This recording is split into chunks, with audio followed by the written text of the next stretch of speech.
Hello and welcome to today's Euractiv webinar event where we'll be asking whether the Fit for 55 is fit for purpose when it comes to the role of renewable fuels on the road to 2030 and beyond. My name is Dave Keating. I'm a journalist based in Brussels and I'm coming at you live from the Euractiv studios in the heart of the EU quarter. Now, we're getting this Fit for 55 proposal from the European Commission in just a few weeks. It's slated to be unveiled on the 14th of July, and everybody is really waiting in anticipation for this package because it's going to be very, very important. It comes as part of the EU's Green Deal legislative roadmap, which outlines an overall trajectory to 2050, but this is really concerning the interim target of 2030. Which has a target of 55% emissions reductions. Now, this package is going to include major revamps of several pieces of EU legislation and several pieces of legislation which affect the renewable fuels sector specifically. And those include the Renewable Energy Directive, the CO2 standards for cars, the revamp of the effort sharing regulation, adding transport to the emissions trading system, and the Energy Taxation Directive. Some of these pieces of legislation have been quite elastic over the past 10 years, you could say. The revision of the Renewable Energy Directive in particular will be the third such overhaul since the legislation was enacted in 2009. And for crop-based biofuels, there has been a particular back and forth of EU policy.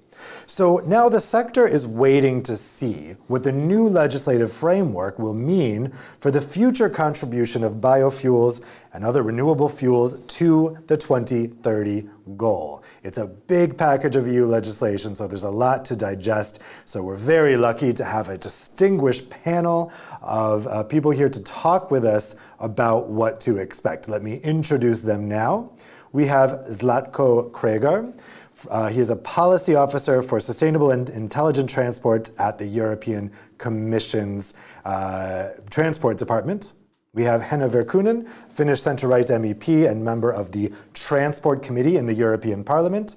We have Benjamin Krieger, head of government affairs at CLEPA, the industry association representing European automotive suppliers. We have Stephanie Serlin, Program Director for the International Council on Clean Transportation, which is a nonprofit that provides technical and scientific analysis to environmental regulators. And finally, we have Valerie Kora, Director for Regulatory Affairs for Alcohol and Ethanol Europe at Terios, and as of today, the newly elected President of Renewable Ethanol Industry Association, Epure. Welcome to all of you. Thanks for joining us today. Now, you guys at home are going to be able to ask your questions to the panelists as well. To do that, you want to be logged into Vimeo and ask the questions using the Q&A feature. I'll be able to see those questions as they come in, and I will put them to the panelists at the end of the panel in the last 20 minutes or so. I'm going to go ahead and start that Q&A now. So that's open as of now. You can go ahead and put in questions starting now. I love to see those questions as they come in because it gives me a good idea of what you guys are really interested in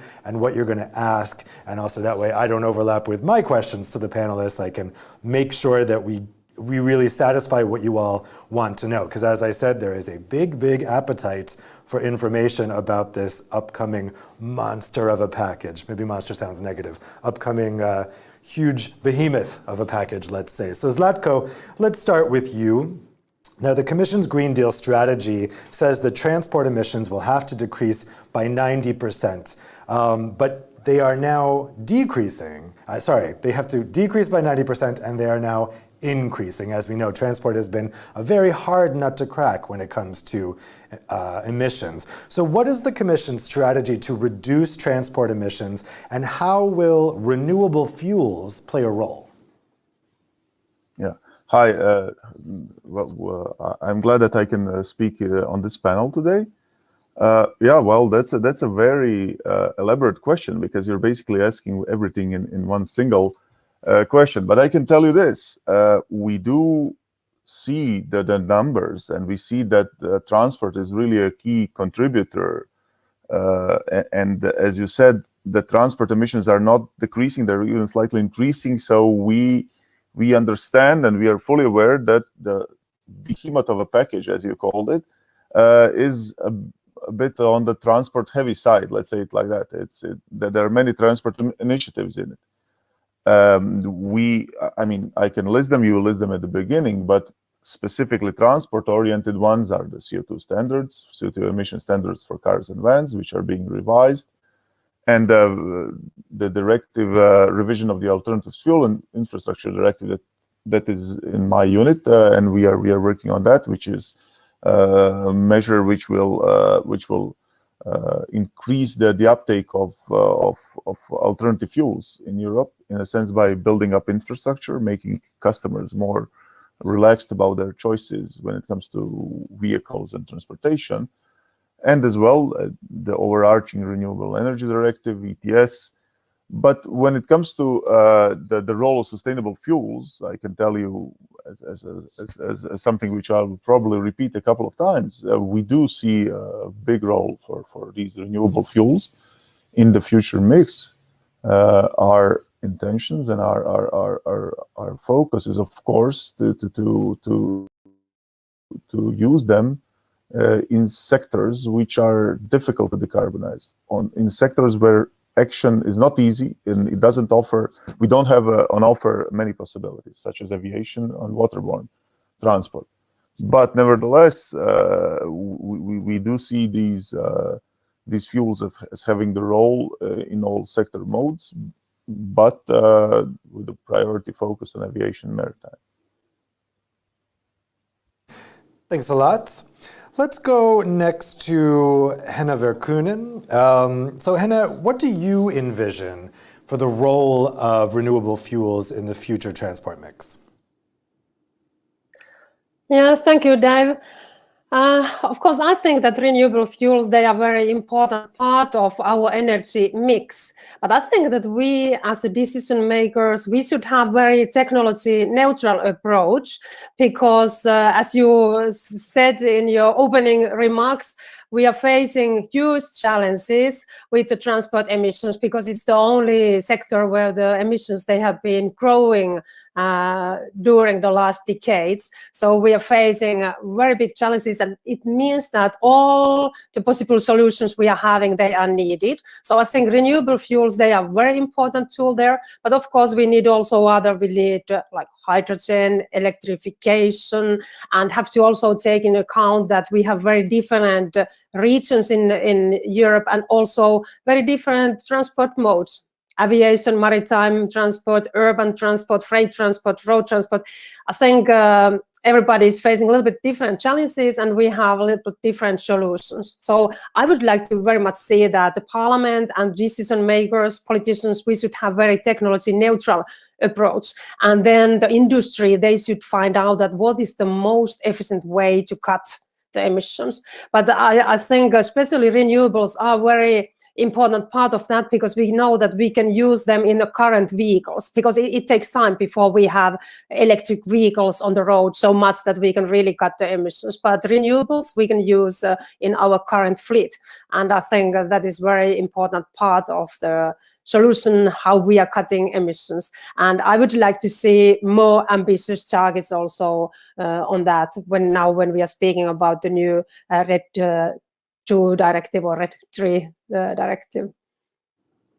Thanks a lot. So Benjamin, there's a lot of rumors floating around out there about what's actually going to be in the proposal. One of them is that there could be a zero emissions target for vehicles that measures tailpipe emissions. And some people are worried that that would actually mean a de facto ban on the internal combustion engine, which would kind of rule out renewable liquid fuels. What do you think would be the effect of a net zero tailpipe measured target? Oh, thank you, Dave. And I think you answered the question already, almost.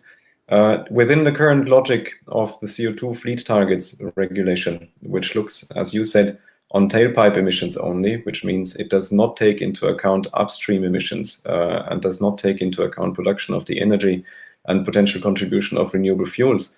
So within this tailpipe logic, a zero emission target leaves only very little choice as to the technologies that can be used.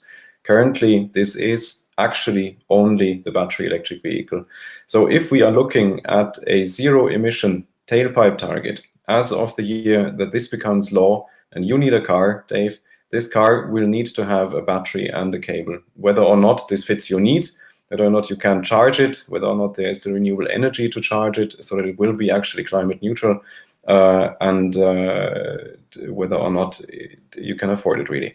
So in that sense, I would like to underline very much what Henna has already said. It would be much more pragmatic to take into account the potential contribution of renewable fuels, sustainable renewable fuels, and through that level the playing field and give electric mobility the important role that it has to play in the future, but where it's not the optimal solution, leave the choice for other technology options. Well, let's go to Stephanie next. Stephanie, with this in mind about the different effect that different regulatory approaches will have, what kind of renewable fuels would you like to see as part of the transport mix in the future, especially based on all the research that you guys are doing? Thank you, Dave, and it's an honor to be part of this panel. I agree with my distinguished co-panelists that renewable fuels absolutely have to be part of the picture of a decarbonized transport sector. And if we want to get to a carbon-free transport sector by mid-century in Europe, we need transformative, ultra-low carbon or even carbon-negative fuels to get there. Now, we could, I think everyone is tired of talking about indirect land use change, but when we consider the full life cycle emissions of various fuel pathways, it's clear that the kind of ultra-low carbon or carbon-negative fuels that we need to get to a zero-carbon future include the following: cellulosic biofuels that are made from sustainable biomass, such as agricultural residues or municipal waste, biogas made from waste, such as animal manure or sewage sludge, hydrogen produced from additional renewable electricity, and in certain applications that are hard to decarbonize, such as aviation, also e-fuels or power to liquids, again produced from additional renewable electricity. Now, these technologies are not quite there yet. We need massive investment started now to be able to ramp up these technologies to get significant decarbonization within the next decade. And this is the major challenge that the RED 2 or RED 3 has to face. But we also have to recognize that renewable fuels cannot get us all of the way there. While these pathways can be can deliver great greenhouse gas savings, we have to recognize that they have limited potential because there's only so much biomass available. So we have to take a two-pronged strategy to decarbonizing the transport sector, push as hard as we can with battery electric vehicles and hydrogen fuel cell electric vehicles, and then use low carbon renewable fuels to decarbonize the remaining parts of the transport sector, such as aviation. And we need both of those strategies to get to a fully decarbonized transportation sector. Thanks a lot. So let's turn to Valerie. What is your vision for specifically for renewable ethanol's role in lowering the emissions in transport? Thank you, David, and thank you for inviting me to talk to this conference. I think we know that the transport sector is by far the most difficult sector to decarbonize. We have to act simultaneously on three different levels. The fuels, we have to decarbonize the fuels, we have to adapt the technologies, we have to adapt the infrastructure, and therefore this is very complicated. And in addition to that, we have two very important constraints. We have a constraint of urgency. We need to act quickly and heavily. We have to decarbonize heavily.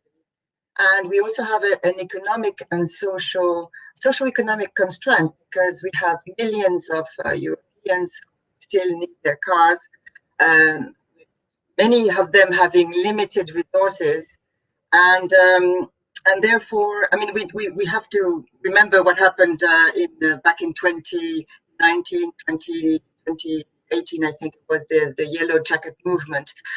So we have to be very careful when it comes to supporting and not leaving anybody behind when it comes to decarbonizing the transport sector. So against this backdrop, we have to be extremely pragmatic and consistent in our actions.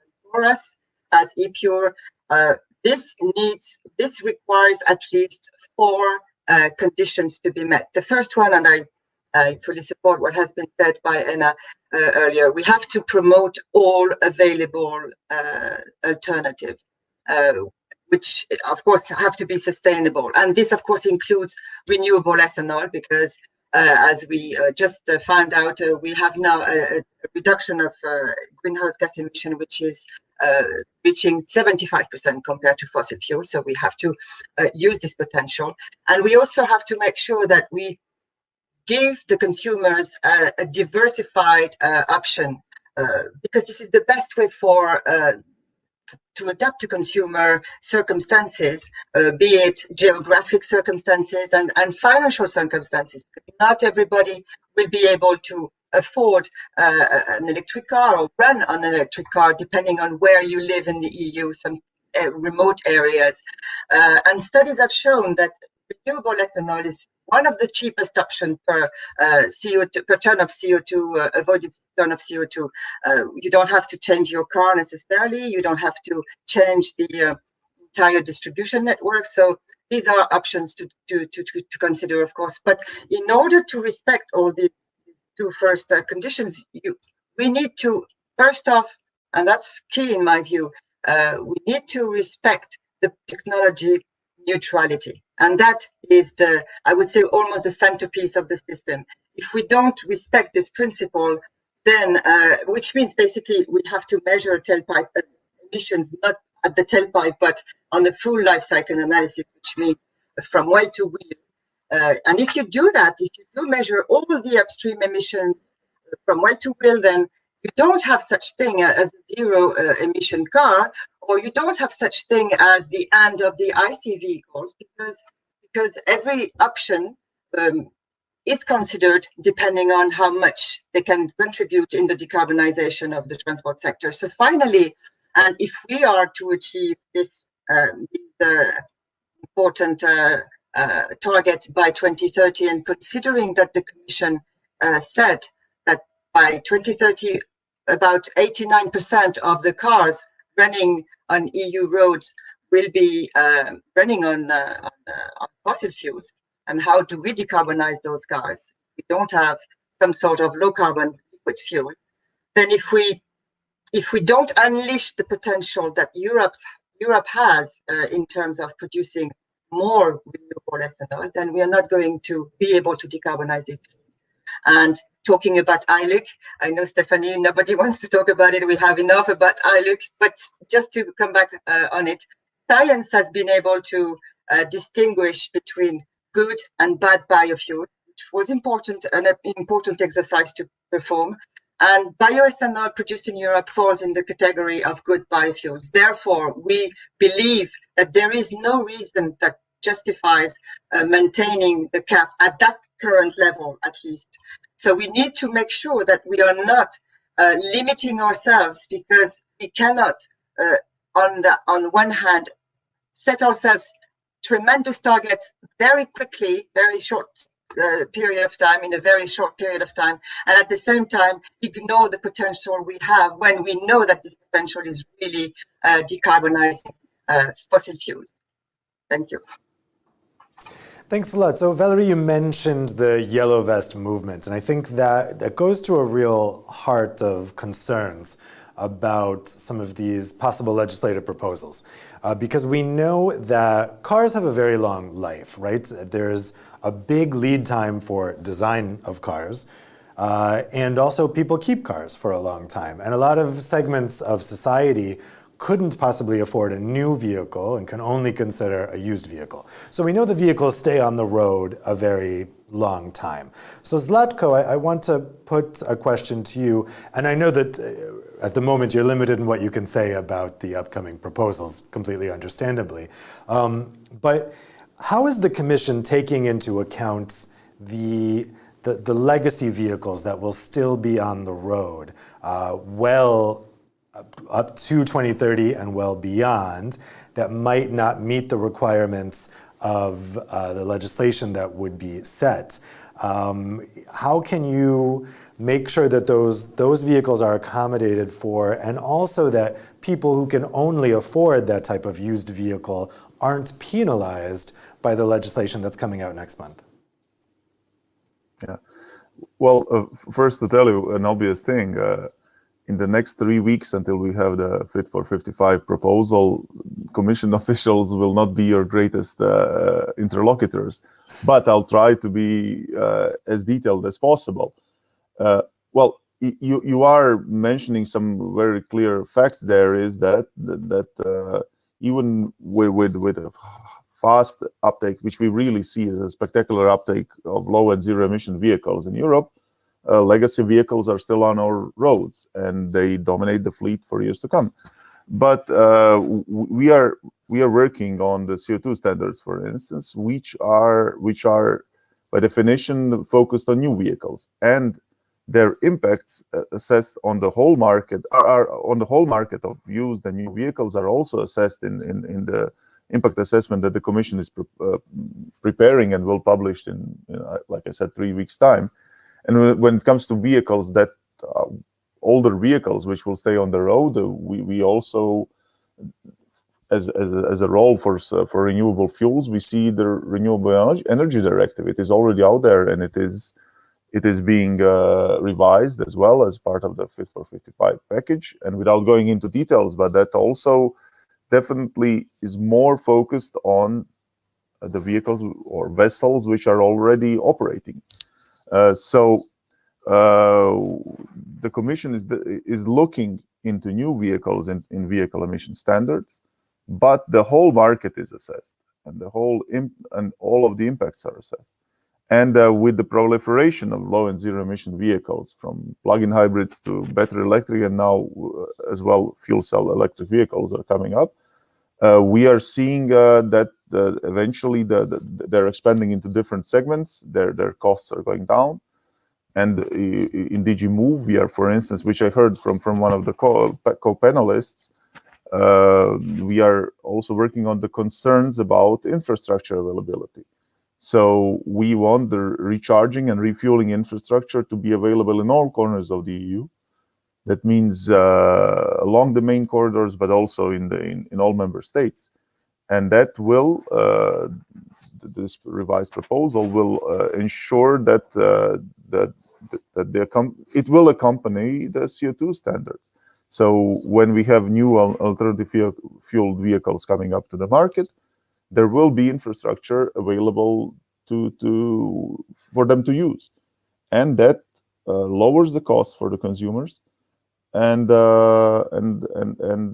increases the chances that they're going to be able to afford this massive change. Benjamin, what do you think about that kind of vision for how to deal with the legacy vehicles? Thanks, Dave. I would almost go as far as saying the fleet on the streets is a hard-to-abate sector, just as maritime and shipping is. Because you can't do anything about these vehicles technically, really.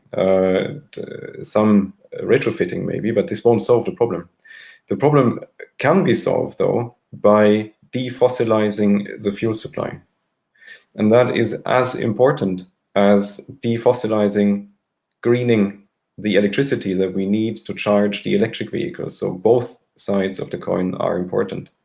And one very important keyword in this context, Zlatko, you have mentioned it, is the Renewable Energy Directive. And as the automotive suppliers, we hope very much that the proposal for a revision of this directive is going to be ambitious to bring more renewable energies, and also renewable fuels into the market.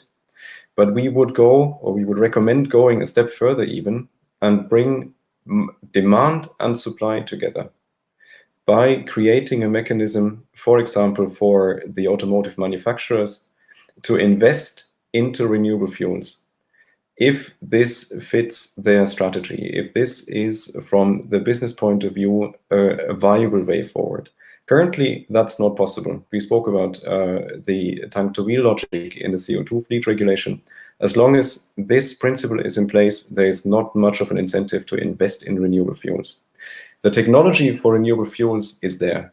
All the processes are known. there are enough demonstration projects around the EU that show that this is a viable way forward. What we need now are significant investments. And I think the colleague from ICCT has mentioned this before. These are significant investments.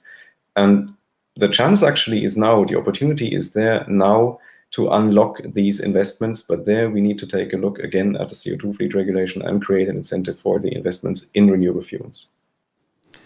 Stephanie, let me get you to respond to that. I mean, is that the best way to deal with and accommodate the existing, the fleet on the street, as Ben put it? I like that expression. Is the best way to be making these investments in renewable fuels? Is that the best way to ensure a better transition here and accommodate the fleet on the streets? I think we need to focus the most on decarbonizing future vehicle sales. Cars will stick around for about 15 years or so. But if we continue building cars with internal combustion engines, then that will affect us for decades to come. So we need to focus on pushing as hard as we can on battery electric vehicles, fuel cell electric vehicles. We know that the potential for very low carbon advanced biofuels will not be enough to replace liquid fuels in the transportation sector. It can make a small contribution, perhaps towards aviation, really hard to decarbonize sectors, but there's no way it's going to solve our problem of the current vehicle fleet, especially if we continue to produce internal combustion engine vehicles. I hear a lot of talk about e-fuels, power to liquids. This is a fuel that's produced from renewable electricity and captured CO2. But there's no way that this is the solution either for the road sector in particular. E-fuels are an inherently inefficient process. At best, half of the energy that's input into the production is lost in the form of heat. They are inherently expensive and impractical. And there's pretty much no way that e-fuels and internal combustion engine will be a cheaper or more practical solution than battery electric vehicles for the road sector. Again, there may be a role to play for renewable e-fuels in very hard to decarbonize sectors such as aviation. Valerie, let me get you to respond to that. Do you share that impression of e-fuels? My view is, and I believe this is not what I hear from everyone I speak to about this subject, is that we have to diversify the options. So e-fuels, yes, of course, if it's useful, if it's decarbonizing, if it's sustainable, if it's not coming from the other side of the world, why not? Of course, we need to check. We need to use all the options that are available to decarbonize the transport sector. And what I hear is that sometimes a lot of people say electricity is going to be the dominant technology to decarbonize transport, and that I think is not the best way forward to accommodate everybody and to decarbonize quickly as much as we have to decarbonize the transport sector. Henna, I wanted to go to you specifically on this issue of the socioeconomic impact. I know you were stressing technology neutrality before. Stephanie thinks that we really need to be concentrating on the zero-emission vehicles. Do you have concerns about a socioeconomic impact resulting from a regulatory process that rewards zero-emission vehicles and maybe then rewards the segments of society that are most able to afford those vehicles? Yeah, I think it's very important question. And I think nowadays, often when we speak about sustainable growth, we are just too much focusing to environmental impact. But we have to remember that if we speak about sustainable growth, we have to take account also the social and economical part of that. And if they are not sustainable in social way or economically, then they are not sustainable at all. So I think it's important to have always these three pillars with us when we are making decisions. And for example, like I said, in Europe, we have very different regions. So we can't make that kind of legislation that is just targeting to some of the regions which have very difficult impacts for some people living in some regions. Especially, of course, I'm underlining this because I'm living in Finland, where we have very long winter time. We have winter conditions here. We have long distances here. And for example, that kind of aspects we have to think when we are making legislation in the European level. But of course, here also in the member states, some people are more vulnerable than other groups. And often, for example, I'm facing the question from the citizens that they feel a little bit guilty that they are driving by old car because they don't have money to buy that kind of new expensive electric cars. And I think they don't have to feel sorry about that, because I think it's always better if we look all the life cycle emissions of the car manufacturing. I think it's better to use the old cars also to the end, and after that they can be part of the circular economy. But we can also cut emissions, like it was already mentioned many times, of the old vehicles, and these renewable fuels, biofuels, they are very important part of the solution. And in Finland we have had quite a long time already that kind of blending mandate, that we have to have big part of the fuels has to be renewable here. And I think the people, they have very positive attitude towards that, because we can make all these renewable biofuels out of waste and residues. So it's very sustainable. And one option is also that we can also support retrofitting of the old cars. For example, in Finland, we have done it for the biogas, that the people, they can do retrofitting and they will get also support, public support for that they can retrofit their old car. So I think there's many solutions. Of course, now we are speaking very much about fuels, but it's also important part of the cutting the emission and decarbonization, that how we are planning the cities and the transport system as a whole. And if we are having very smart and modern infrastructure, it means also that we don't have that kind of traffic jams. We can have more smooth operations on the road, and that is also one way to cut the emissions. If we are using digital options and also having smart, modern infrastructure, we can cut emissions also that way very much. Valerie, you wanted to respond to that?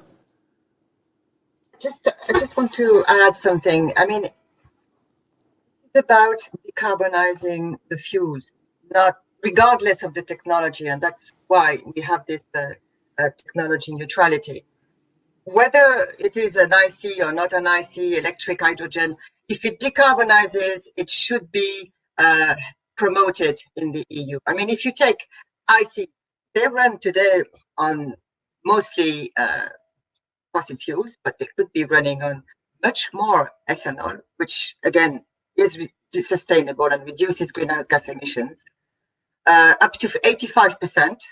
85%, you know, very quickly. I mean, very easily. You don't even have to change your car. In France, we have, for instance, the toolkit which you can fix on your engine, and that converts your car, your fossil car, into a car which can perfectly run on E85. I mean, on any mix between E0 and E85. Actually, it's a flex car. And so we can promote this kind of car. So we can easily, without investing in a new car and dumping your old car, you can still use your car and decarbonize it by using existing fossil fuel, renewable fuels. And in Brazil, for instance, these cars can be running on E100. So you see, it's not about the engine, it's about the fuel that you put in the engine. Well, we have a bunch of questions already from the audience. I'm going to go to those in a second. But first, I did want to ask the panelists about the idea of moving transport into the emissions trading system or making it subject to emissions trading. Zlatko, I won't put you on the spot for this because I know you can't say what's in the proposal. So maybe I will get the opinions of the panelists first and then get you to react.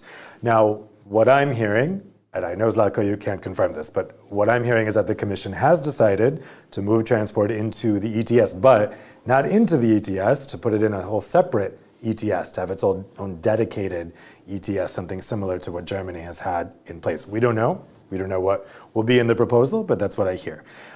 Stephanie, let me get your thoughts on this first. Do you think it's a good idea for transport to be subject to the ETS?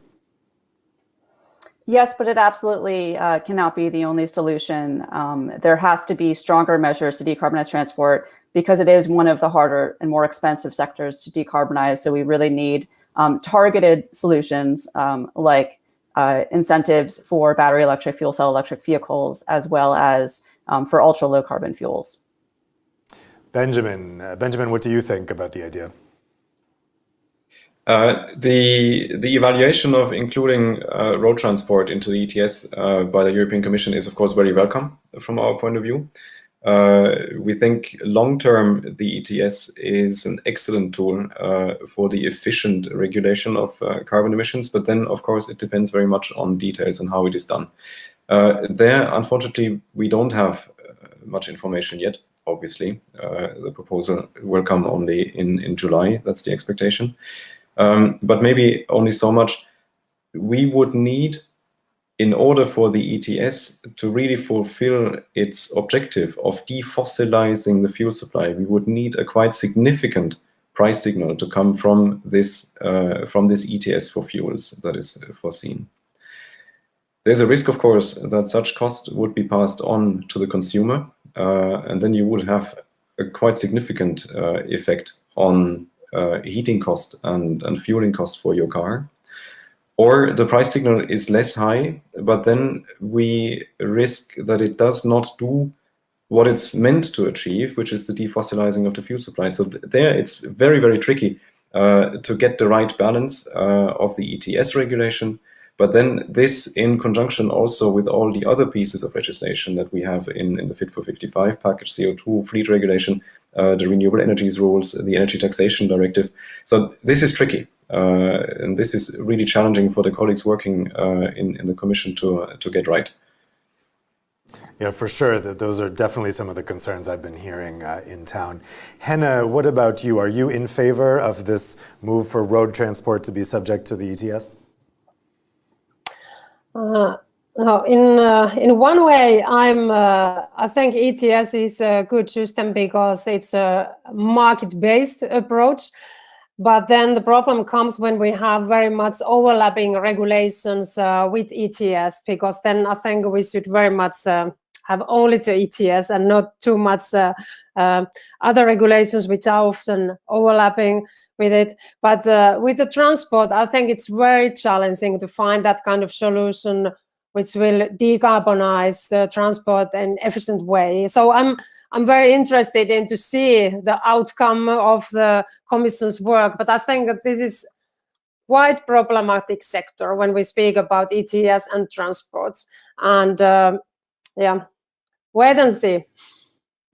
Indeed. Valerie, what are your predictions for what this would mean? Well, I fully support what has been said so far. I mean, it depends, first of all, how it's done. And it's a very, as I said earlier, it's a very difficult sector to decarbonize. So first of all, if you are to put a transport in an ETS, it has to be a separate ETS. It can't be like the existing ETS because the carbon price might be far different. So it has to be a separate ETS, and it has to be done in such a way that it works, because we know that this system of the marketing of credits can work or not depending on the price. So many parameters that you have to be very careful how to always make sure that the system rolls properly, and also, of course, that it doesn't lead to a situation where any cost, especially high cost, would be passed on to the consumers for the reasons I explained before, because we don't want to have another episode of yellow jacket in Europe. So, Zlatko, let me get you to respond to some of the concerns that were expressed there. Yeah, of course, just the details are beyond this conversation. I'm sure that everybody is eager to know the details, but in general, I hear a lot from other co-panelists is that concerns about that there are concerns about what kind of price signal does it send and what kind of a effect on consumers and our citizens any of the changes will have. And I wanted to assure you that this, I think it was mentioned as a pillar, is definitely looked into. And we are looking at all the effects that our citizens will have because of the regulation that is in the pipeline. So, for instance, improve their quality is a great co-benefit. We are also looking at distribution across the EU when it comes to impacts when on price, impacts on consumer acceptance. So in general, I'm hearing a lot, because we're on the topic of renewable fuels. I'm hearing a lot that we have a situation where this is a very valuable commodity, effectively, you could say it like that. And we do see that all the measures that we are using in the package might be best served. It would be best served if we are using these fuels in sectors where decarbonization and in general sustainability is harder to achieve. And yes, we are definitely looking for technological neutrality, but we also want to see the scale, and we want to see the faster uptake of renewable fuels. We want to see them coming fast to the market for these sectors, aviation and waterborne sectors mostly. So yeah, on the details of ETS, I will just skip the comments. Sorry about that. Oh, completely understandable. Valerie, you wanted to respond to that? Yeah, I forgot one thing. The ETS means we are targeting on emissions, and therefore we are also, this is very important because we always forget about that, but we have to make sure that we distinguish between fossil CO2 and non-fossil CO2, or biogenic, but non-fossil CO2. If we don't make the distinction, like when you, for instance, measure emissions at the tailpipe of a car, then you are not making any difference between what is coming out, which is biogenic or which is fossil, and that's the problem we have today. So it's very important that if we do have an ETS and any future legislation, that this is corrected, that we do distinguish between the two categories of CO2, because they are, of course, not the same. Well, let's take some questions from the audience that have come in via Vimeo. Again, you guys can use the Q&A feature on Vimeo to send in your questions.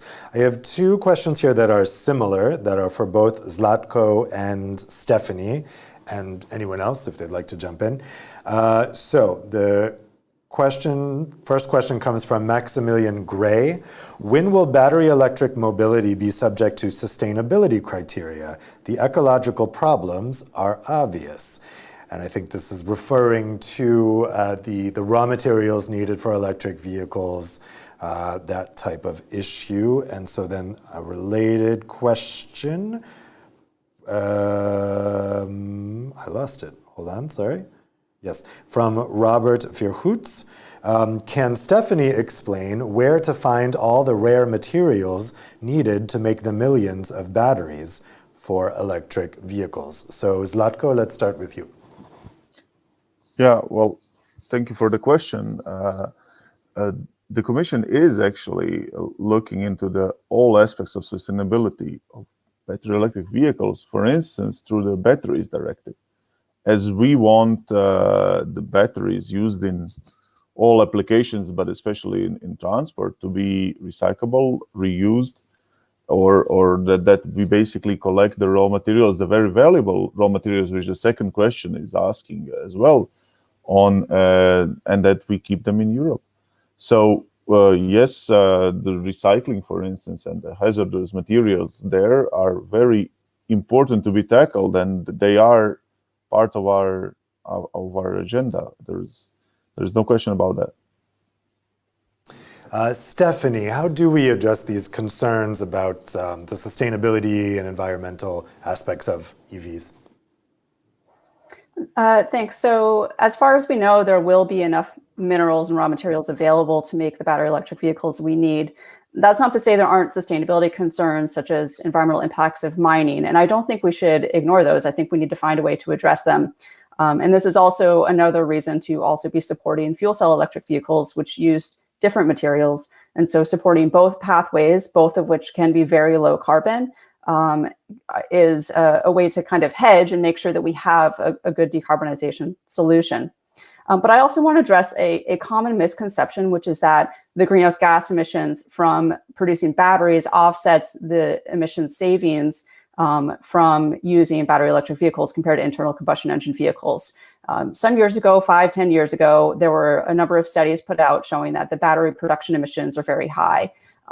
That was before we had real data. Now that we have significant data on actual production of batteries from large manufacturing facilities, we can see that the emissions are actually quite low, and that's reflected in more recent life cycle analyses. We're about to put out a new vehicle life cycle analysis soon from the ISCCT that will show that under pretty much all circumstances in Europe, other regions around the world, using battery electric vehicles compared to internal combustion engine vehicles greatly reduces greenhouse gas emissions, no matter which way you slice it. Even when you consider the emissions from manufacturing batteries, even when you consider the emissions from continuing to use some fossil fuels in the electric grid, because the electric grid is gradually decarbonizing, and over the lifetime of a vehicle purchased today, a battery electric vehicle purchased today, we will see the benefits of the decarbonizing grid before it ends its lifetime.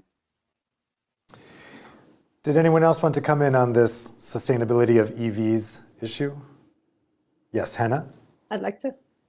Yes, thank you, Dave. I think this is a very important question, because that's what I was criticizing a couple of years ago when we had this hype around electric vehicles, because I have recognized that in the European level, we often have that kind of hypes. A couple of years ago, it was the electrification of transport, and now it's hydrogen, and I don't know what will be the next, but anyway, I think all the solutions are needed, and we should have very balanced and long-term approach also when we are making decisions. And we as a politicians, we shouldn't choose winners and losers. We should set the targets, and then I think the industry, they should find out that what is the best and most efficient way to decarbonize the transport sector. But that is true what was said about the battery industry, that it haven't been sustainable at all.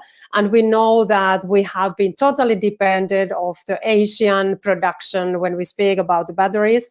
During the last years, many actions has been done in the Europe, and I think slowly now it will come up also in Europe, that we will have also our own battery industry here, and we can have the whole value chain more sustainable, but it haven't been like that.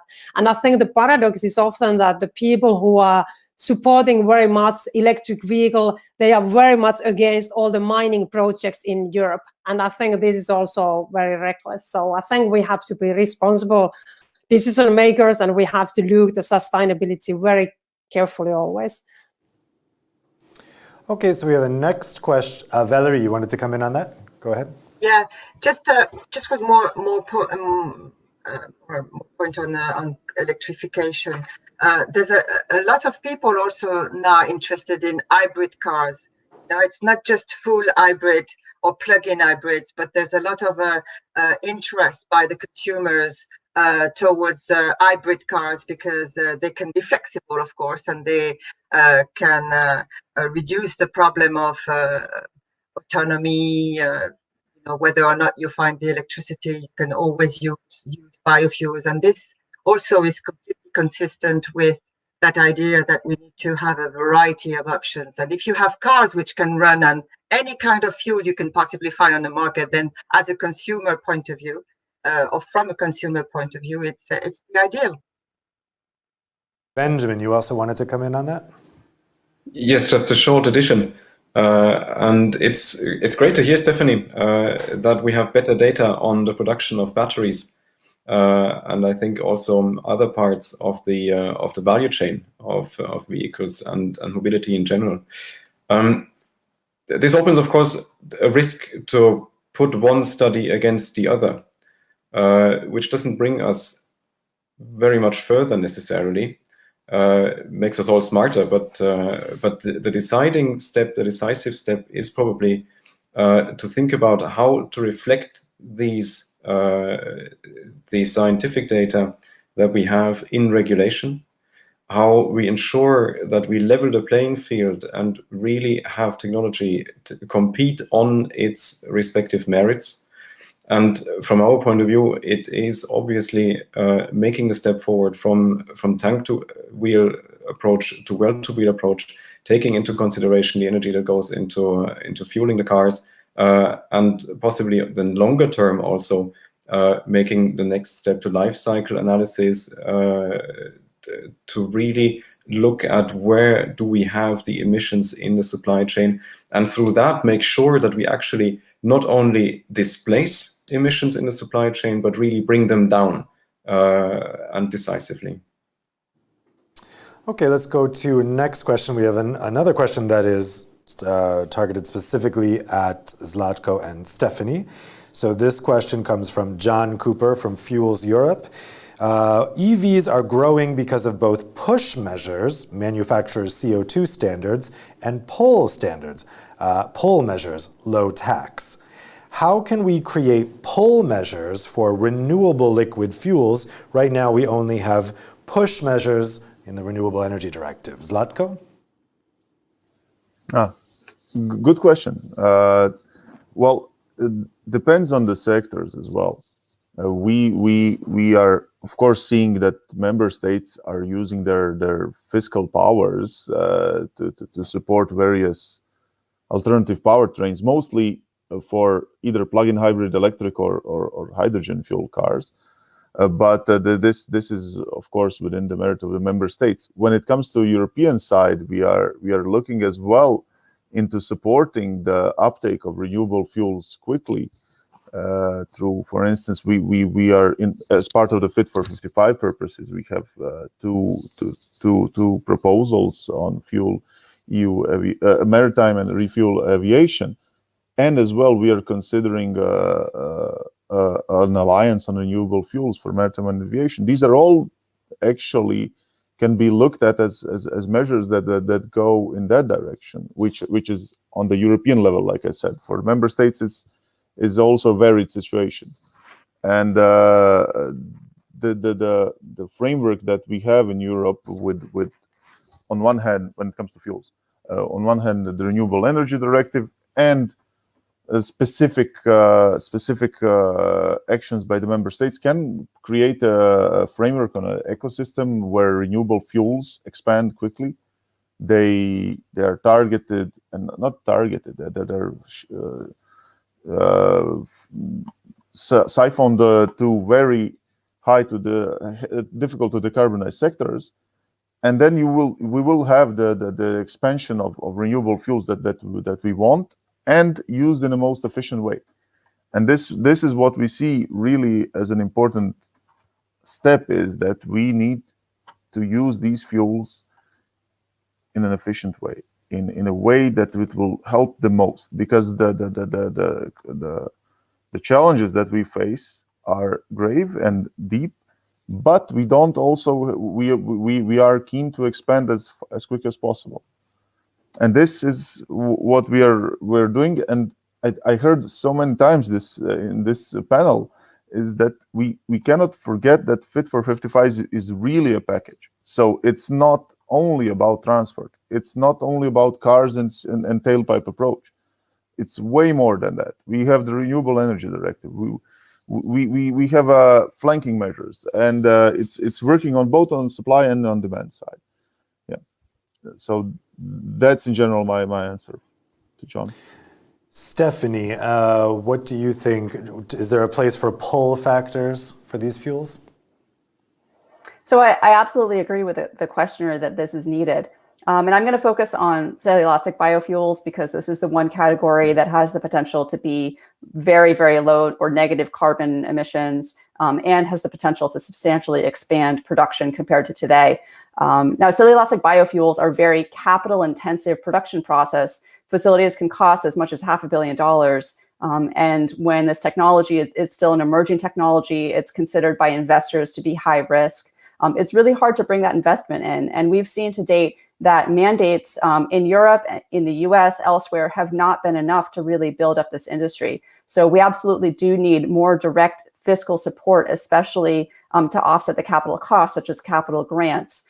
There have been some of those, especially at the EU level, but we need to see more of it, including especially from member states, to really help support the emerging cellulosic biofuel industry during these early stages. Once the industry has started to ramp up, has become more commercialized, that's when mandates will be more effective at continuing to pull it along. Okay, our next question. Valerie, you wanted to come in on that? Yes, I'd like to say something about cellulosic ethanol because, again, I don't believe it's not about investment whether cellulosic ethanol has not really developed. It's because I believe we did the system. The system in place was not correct. I mean, if you opposed first generation and advanced generation, then you lead to this situation where indeed you are contradicting alternatives, and therefore you are almost making it impossible to develop this potential. What I'm saying is, if you see a system where you only rely on cellulosic ethanol, for instance, so if you want to really push cellulosic ethanol, then you would run into problems in terms of finding the raw materials. Where do you find it? Where do you find all the straw, for instance? Take the straw, and how do you store it? And first of all, you're taking it from the cattle growers. So basically, you are also creating a lot of problems. Cellulosic ethanol has a role to play in addition to any kind of solutions, including first generation biofuel. And that's how, if we diversify, we are limiting the problems of each solution, because each solution, aside perhaps from walking and taking a regular bike, not an electric bike, a regular bike, this is the only option that will create almost zero problem. But all the rest, if you are only focusing on one alternative, you will necessarily have problems if you only focus on that one. That's why diversifying means you are also diversifying kind of the problems and certainly reducing the problems that each solution has. Thanks a lot. So let's get next question. This is for whoever would like to answer it, actually. So this question comes from Robin Luce at BEUC, the European Consumers Organization. E-fuels are too expensive for consumers. Won't their promotion simply divert investment away from electric vehicles and delay decarbonization? Who would like to take that? Yes, Latko? Yeah, maybe just as an overview or an overview picture. It's not easy to say that by definition, e-fuels will divert investments into, for instance, zero-emission alternatives. Of course, we want to use e-fuels as one of the fuels with a lot of potential, but also I don't think anybody would disagree with a very high cost. So better to use them in sectors where there is no alternatives. Well, in the road sector, I would not say that they would impede the development of electric vehicles per se, because these are on a different process and these are different manufacturers and the different stakeholders here. So the fuels industry will work on e-fuels, of course, hopefully with a focus on waterborne and aviation. But this will not, the research going into fuels is still necessary for general decarbonization of the whole transport system. It's not specifically for light-duty vehicles, basically. Stephanie, what do you think? Is there a risk that e-fuels are a distraction that would be unhelpful? Yes, in short. I'm not saying that we shouldn't be supporting e-fuels. It is one of the few very low carbon pathways available to us, and it may be one of the few solutions that we have to decarbonize the aviation sector in particular.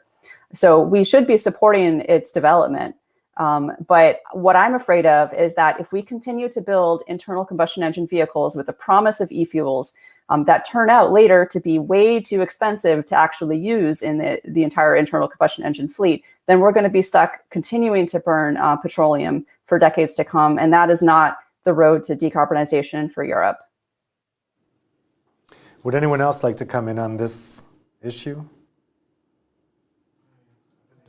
Again, an IC car can also run on bioethanol. So it's not black or white. It can be, a bit more overhaul than that. Indeed. Benjamin? I think there is no choice. As it has been said before, we need renewable fuels. We need the entire spectrum of renewable fuels, from the advanced biofuels up to the synthetic fuels. Power to X has been mentioned already. Currently, the cost is steep. That's correct. What we need is to achieve economies of scale.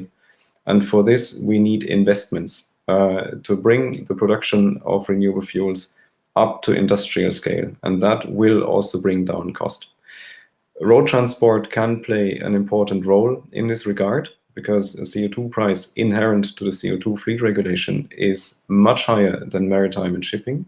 So here you would have a much more market-based mechanism at play, if I can put it like this, and capacities that can be built up for road transport, which would gradually be less used by vehicles, because we will see more electric vehicles on the fleets. These capacities that are no longer used by road transport will then ideally go over to maritime and shipping. In any case, I don't think it's useful to pit one sector against the other.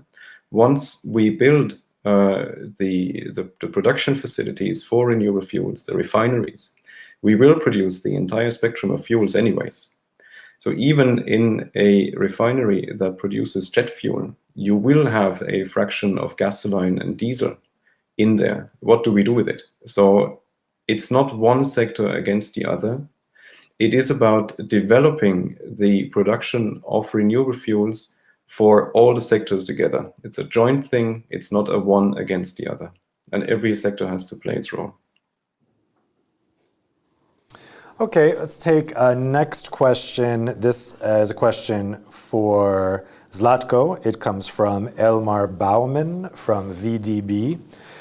Mr. Kregar, will the Commission limit EV accounting to additional renewable electricity due to the indirect effects? I know I am sounding like a broken record, but I just we cannot, I cannot disclose what will be in the package next week, next month.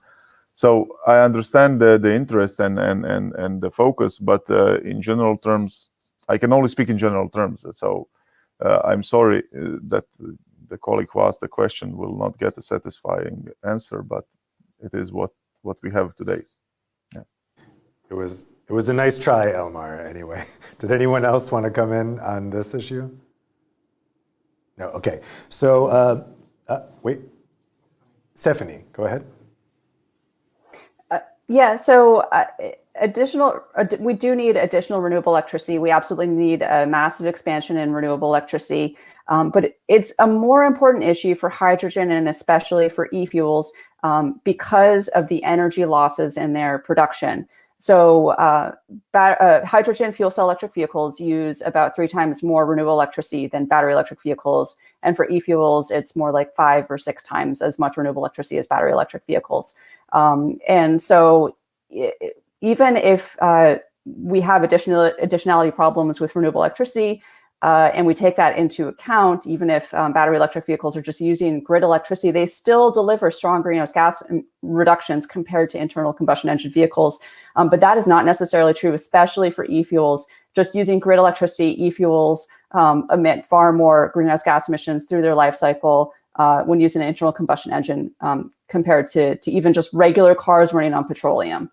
So this additionality problem, it's absolutely something that I hope the European Commission deals with in a robust way. But again, it's much more important when we're talking about hydrogen, especially e-fuels.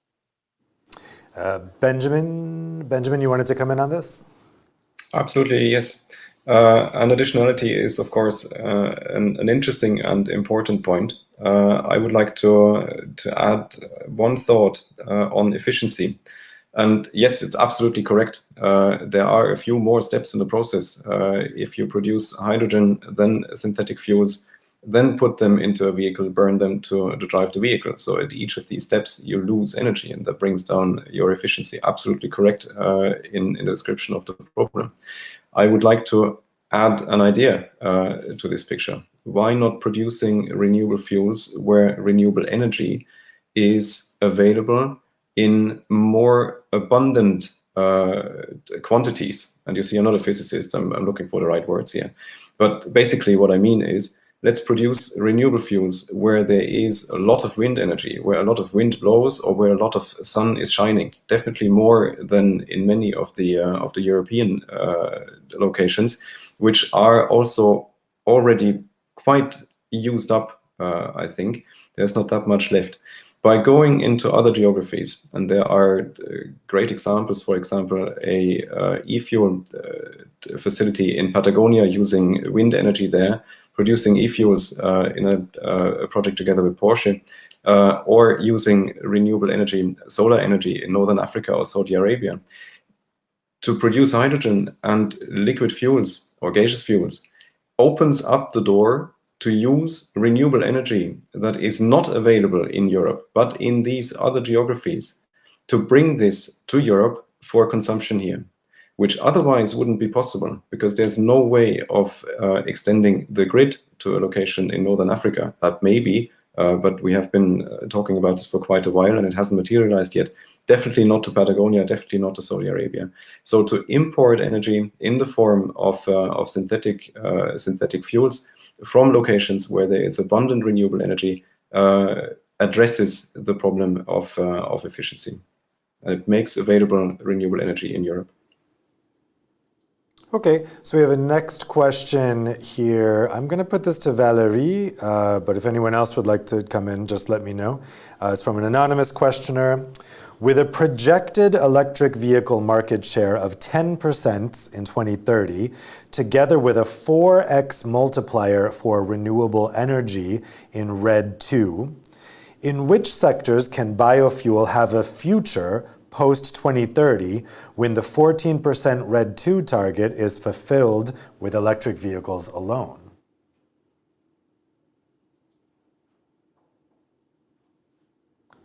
Valerie, I think you're on mute.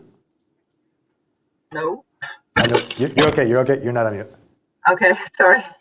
No, so first of all, the 14% is under the RED 2, right? That doesn't take into account what we need to do to achieve the 2030 Green Deal objective, which can be around 26. I don't know. We have to see what is coming out of the Commission proposal. Second, electricity. Yes, I mean, electricity is going to develop. That's for sure. I mean, with all the energy that is being invested by governments, it is going to develop. But if you want to decarbonize the transport sector today, as we speak, what kind of cars are being bought by the consumers? They are hardly no electric. A big portion of the electric cars are hybrid cars being purchased. So all these cars still today are being mostly IC vehicles and hybrid and a little bit of plug-in cars. So basically, much beyond 2030, the majority of cars will still be running on fossil fuel. There will be IC vehicles. So the role of a renewable ethanol will still be absolutely essential after 2030. I hope this answers the question. Yep. Would anyone else like to come in on this? Okay, so we're just about out of time. Henna, yeah, go ahead. You wanted to answer?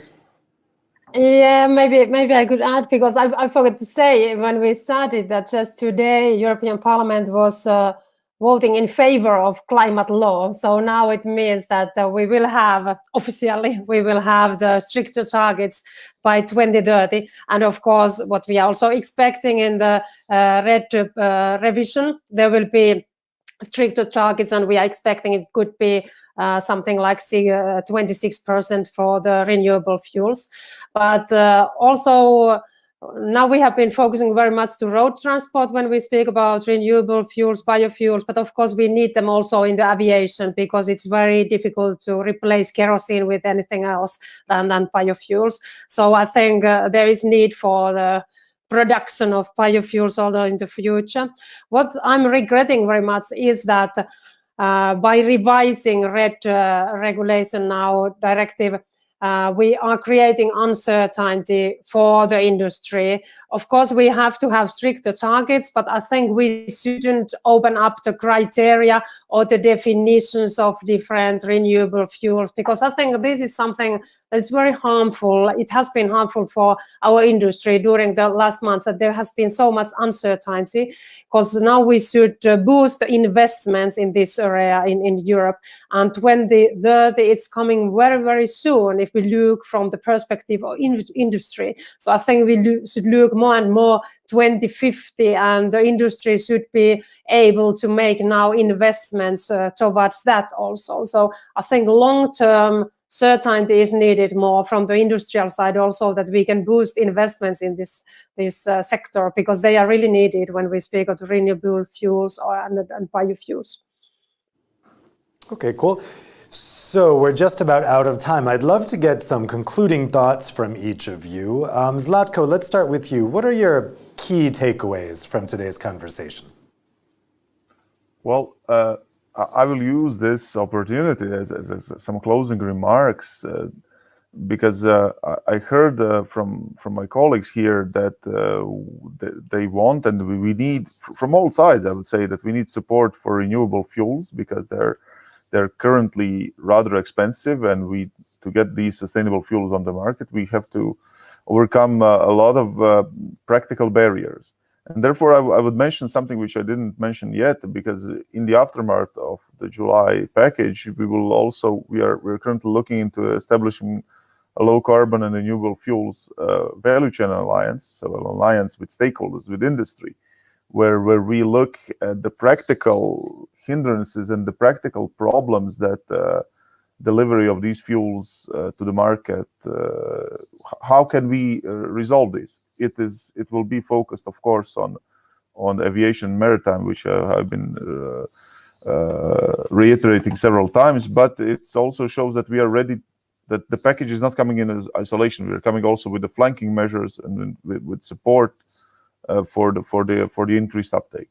And of course, I think another thread that has been going through this discussion is that the challenge we are facing is quite tough, and the reduction of 55% reduction in just not even 9 years from now, it's a very big challenge, and therefore the Commission will be proposing bold and ambitious proposals.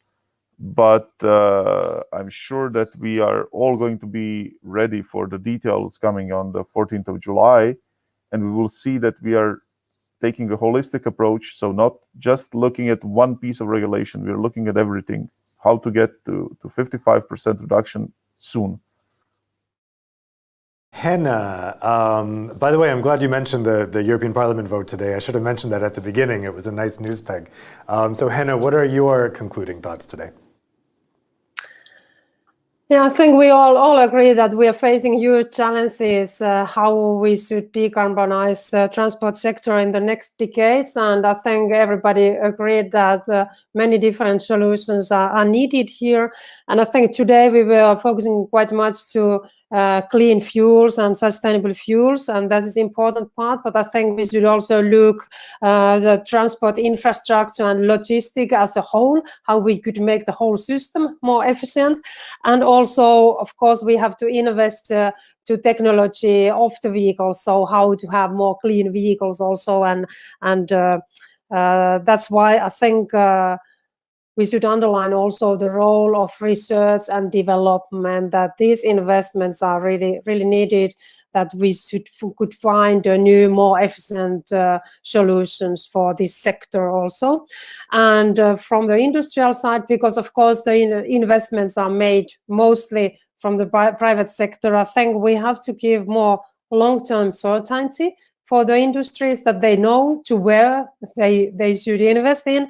And also we should be technology neutral as the decision makers, we shouldn't choose the winning technologies or losing technologies. We should, I think, set the targets, and then the industry, they should find what is the most efficient way to reach these targets. Benjamin, what's your key takeaway today? I can actually not add much to what Henna has just said, apart from the fact that I'm really glad that the principle of technology neutrality and technology openness seems to get some attention in the debate. I think this is really important. I think we all agree on the challenges ahead. We need to achieve climate neutrality. We need to bring down CO2 emissions. I think it's good that we have a healthy debate on how best to do that, and it's normal that there are different opinions around. Technology neutrality will be important going forward. Defossilizing the energy and fuel supply will be absolutely key. We have to achieve this in any case, and that can create a level playing field for all technologies, battery electric, hybrids with a combustion engine, to compete on their respective merits, and through that make the objective, climate neutrality, an objective for all of us, and achieve it with our European competitive industries rather than against it. Stephanie, what's your key takeaway? The path to a fully decarbonized transport sector in Europe is narrow and is going to be difficult. So we really need to put all our efforts into the best solutions we have: battery electric vehicles, fuel cell electric vehicles, very low carbon, second generation biofuels. We can't afford to continue using the scarce availability of very low carbon fuels that we're likely to have in internal combustion engine vehicles in the road sector, not when the road sector is the easiest by far to electrify. We also can't afford to keep investing in food-based biofuels that offer at best maybe a 50% greenhouse gas reduction when we account for land use change emissions. That's not going to get us on the path to full decarbonization. So we need to push as hard as we can on electric vehicles, and we also need to really ramp up investment support for ultra low carbon technologies such as cellulosic biofuels. And finally, Valerie, what's your key takeaway? Well, my key takeaway for me is that if we are to achieve our objective, we have to be extremely pragmatic as opposed to dogmatic. I believe, I'm convinced that this is the way forward, is to diversify. We need to make sure that each and every single alternative is properly measured, fairly, and all the way through the cycle. This is very important also because another important thing is to take care of the purchasing power of consumers. We need to make sure that decarbonizing the transport sector is going to be for everybody and not just for the happy few who can afford expensive technologies. And I just would like to remind also that bioethanol is sustainable, it's available, and it's affordable. And it's also produced locally, supporting jobs in the EU, because we didn't talk about that, but that's also very important. Thanks a lot, and thanks to all the panelists for some great interventions today, and thank you to you at home for following along, for spending your afternoon with us, and for asking some great questions. Certainly there is a lot to look ahead to on July 14th when the Fit for 55 package comes out. I know I am waiting with bated breath, and then people like Zlatko can then talk more freely about what's in that package come September. I'm looking forward to that. So thank you everybody for spending your afternoon with us, and be sure to join us again for the next E8 debates.